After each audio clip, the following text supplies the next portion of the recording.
युवा ऊर्जा से भरपूर छात्र छात्राएं और उपस्थित बहनों और भाइयों, आईआईटी कानपुर को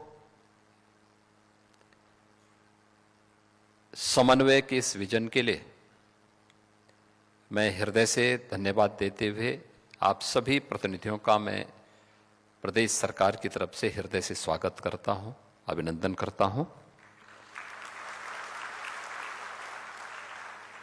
यह महत्वपूर्ण विषय जिसे लेकर के आज यहां पर यह समन्वय इंडस्ट्री एकेडमिया कोलैबोरेशन की कार्रवाई कैसे आगे बढ़ सकती है और खास तौर पर आज के उन ज्वलंत मुद्दों को लेकर के जो दुनिया की आवश्यकता है, समाज की सुरक्षा से जुड़ा हुआ है और एक कॉमन मैन के जीवन स्तर को ऊपर उठाने का है। Artificial intelligence, cyber security and sustainability, इन तीन महत्वपूर्ण पिलर्स को लेकर के यहां पर अलग अलग टेक्निकल सेशन चलेंगे और उन सभी मुद्दों पर चर्चा होगी जिन मुद्दों को लेकर के आज एक सामान्य नागरिक, समाज, देश और दुनिया जिनके बारे में चिंतित भी है और जिनसे लाभान्वित होकर के अपने आप को आगे बढ़ाना चाहती है। इन महत्वपूर्ण मुद्दों पर चर्चा करने के पहले हमें कुछ बिंदुओं पर जरूर दृष्टि डालनी चाहिए।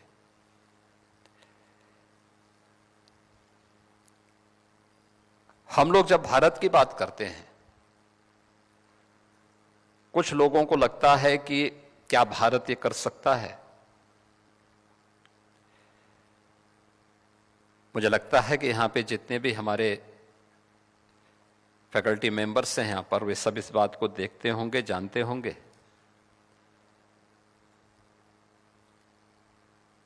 कि पूरी दुनिया के अंदर, दुनिया की अर्थव्यवस्था में 17वीं सदी तक भारत का जो हिस्सा था वह नंबर 1 पर था। भारत दुनिया की सबसे बड़ी अर्थव्यवस्था थी। आज से 300 वर्ष पहले भारत दुनिया की नंबर 1 की अर्थव्यवस्था थी। ग्लोबल जीडीपी में भारत का जो कंट्रीब्यूशन था वह 25% था।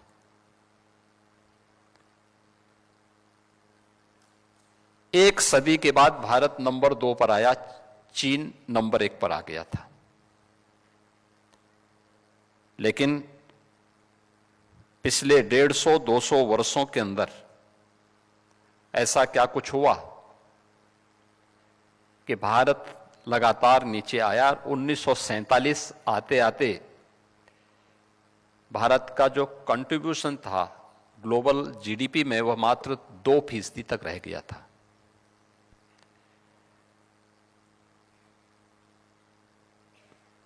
पिछले 11 वर्ष में आपने बदलते हुए भारत को देखा है।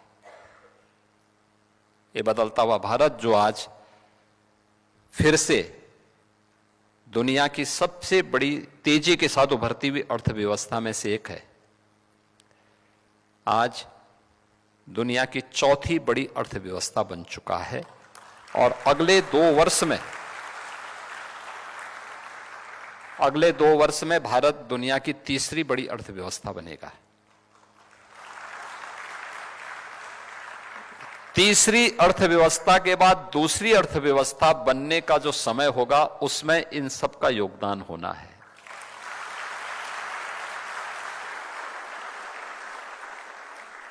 और वह समय हमारे लिए होगा विकसित भारत का।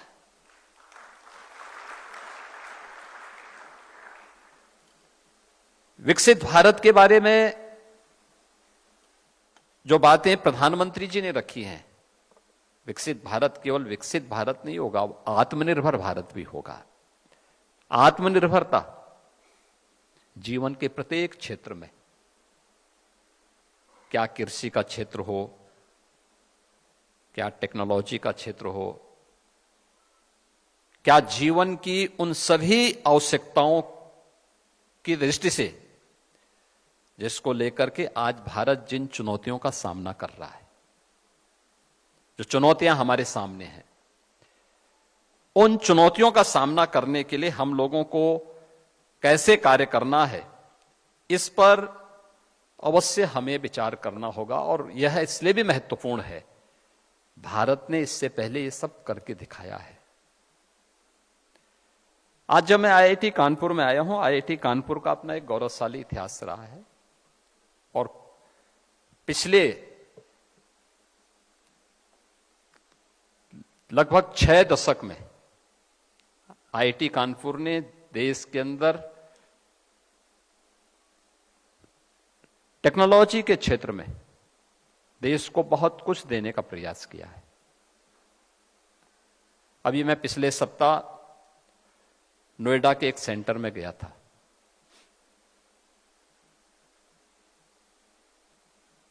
ड्रोन टेक्नोलॉजी का एक बेहतरीन केंद्र बना है और मुझे वहां पर आईआईटी कानपुर की भी कुछ फैकल्टी मिली थी। मैंने देखा वहां पर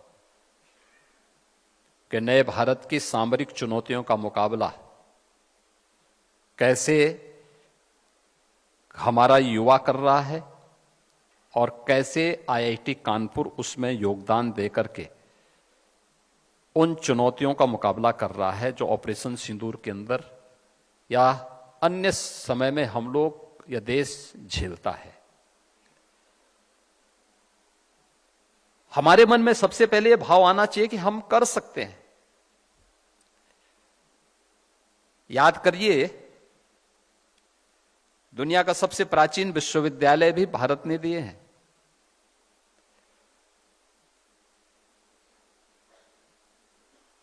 अभी मैं यहां पर आने के पहले मैंने एक एरियल सर्वे किया, यहां के सेंटर ऑफ एक्सीलेंस मिडटेक का जो एक सेंटर बन रहा है, मैं देख रहा था वहां पे काफी बड़ा स्ट्रक्चर खड़ा हो चुका है और मैं मानता हूं कि अगले वर्ष कानपुर उत्तर प्रदेश वासियों को एक नया मिडटेक का सेंटर उपलब्ध करवा देगा। मैं इस बात को उस समय भी इस बात को अनुभव कर रहा था कि ये चीजें बहुत पहले होनी चाहिए थी। याद रखना, आज का समय प्रतिस्पर्धा का है। हम अगर पीछे छूट गए तो पीछे वाले की गिनती बहुत कम हो पाती है। जो पहले नंबर पर है उसके बारे में लोग मानते हैं, उसी को लोग सोचते हैं। दुनिया के प्राचीनतम विश्वविद्यालय तक्षशिला का एक उदाहरण आपके सामने में रखना चाहूंगा। तक्षशिला प्रभु श्री राम के अनुज भरत के पुत्र के नाम पर, तक्ष के नाम पर उस सिटी का नाम बना और उस विश्वविद्यालय की स्थापना होती है वहां। तक्षशिला विश्वविद्यालय जिसने भारत को सुश्रुत और चरक जैसे आयुर्विज्ञान से जुड़े हुए, आयुर्वेद से जुड़े हुए विद्वान दिए थे। वहां पर अपना अध्ययन करने के लिए जीवक नाम का एक वैद्य भी गया था। वो वैदिकी की शिक्षा लेने के लिए वहां गए थे। काफी दिनों तक वहां रहे। अध्ययन पूरा करने के बाद वह अपने आचार्य के पास जाते हैं, कहते हैं कि मैं बहुत दिन यहां रह चुका हूं, अब मैं वापस जाना चाहता हूं, क्या मैं अपने क्षेत्र में वापस जाकर के, अपने देश में वापस जाकर के इस क्षेत्र में अपने ज्ञान से लोगों को लाभान्वित कर सकता हूं। तो आचार्य ने उन्हें कहा कि भाई मैं परमिशन एक शर्त के साथ दूंगा कि जाइए, इस सामने वन है, इस वन में उस वनस्पति को ढूंढ के लाओ जिसमें औषधीय गुण न हो।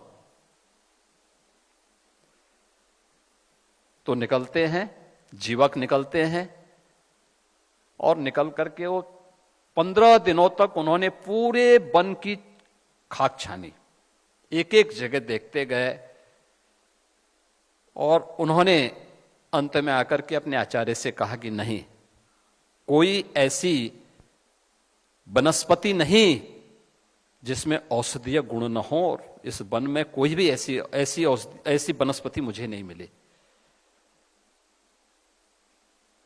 आचार्य ने उन्हें कहा कि आप पारंगत हैं और जाइए, आगे का मार्ग आपका प्रशस्त हो। यह महत्वपूर्ण है इसलिए क्योंकि भारतीय मनीषा ने इस बात को कहा है कि अमंत्रम अक्षरम नास्ति, नास्ति मूलो अनौषधय, अयोग्यो पुरुषो नास्ति, योजकः तत्र दुर्लभ। यानी कोई ऐसा अक्षर नहीं जिसमें मंत्र बनने की क्षमता न हो। आखिर कोई मंत्र बना होगा तो अक्षरों के संयोजन से ही बना होगा ना। और कोई वनस्पति ऐसी नहीं जिसमें औषधि बनने की सामर्थ्य न हो, और मनुष्य कोई ऐसा नहीं जिसमें योग्यता न हो। अगर मनुष्य अयोग्य है,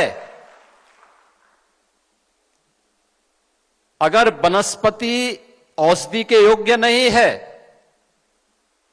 अगर अक्षर मंत्र बनने के योग्य नहीं है, तो ये मान करके चलिए कि कोई योजक नहीं है, जोड़ने वाला नहीं है। और मुझे लगता है कि आईआईटी जैसे संस्थानों के पीछे की मंशा यही है कि वह उस योजक के रूप में काम कर रहे हैं, और ये समन्वय का कार्यक्रम उस योजक के रूप में एक नई कड़ी की, एक नई भूमिका का निर्वहन करने के लिए आज यहां पर आयोजित है। अक्सर हम देखते हैं, अक्सर हम इस बात को देखते हैं, अनुभव करते हैं कि हमारी अकादमिक संस्थाएं अपने आप में एक टापू बन गई।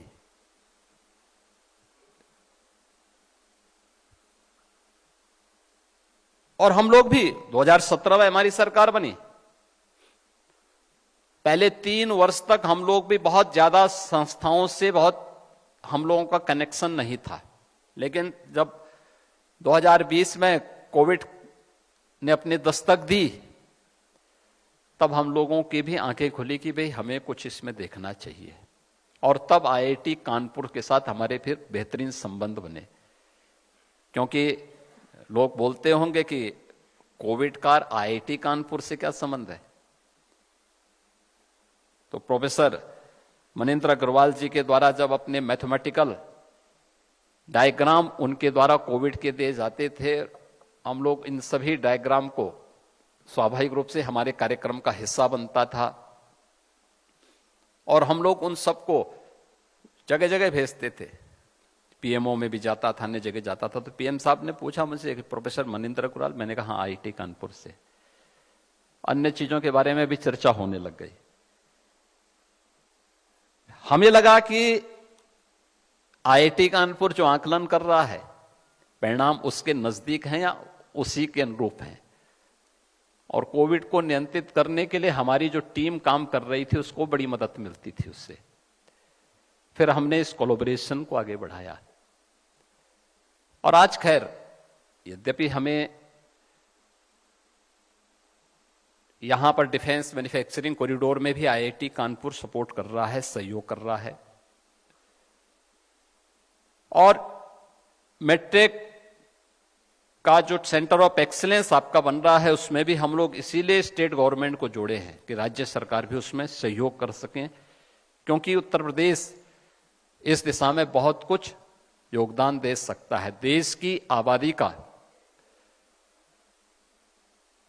17 से 18% आबादी जिस राज्य में निवास कर रही हो, और राज्य हाथ पे हाथ धरे हुए नहीं बैठ सकता, उसे इस दिशा में प्रयास करना ही होगा।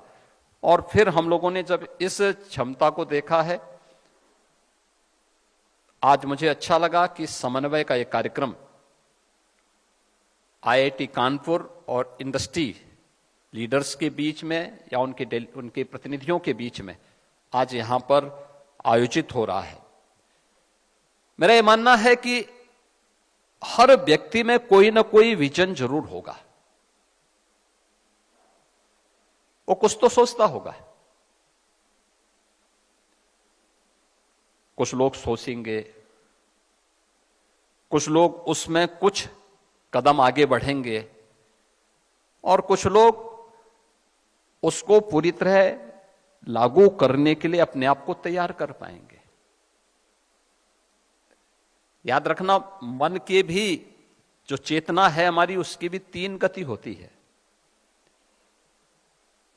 एक है जो केवल चेतन अवस्था में रहता है, हम चेतन स्थिति में हैं, हमने सोचा, हर व्यक्ति सोचता है, कभी कुछ सोचता है, कभी कुछ सोचता है।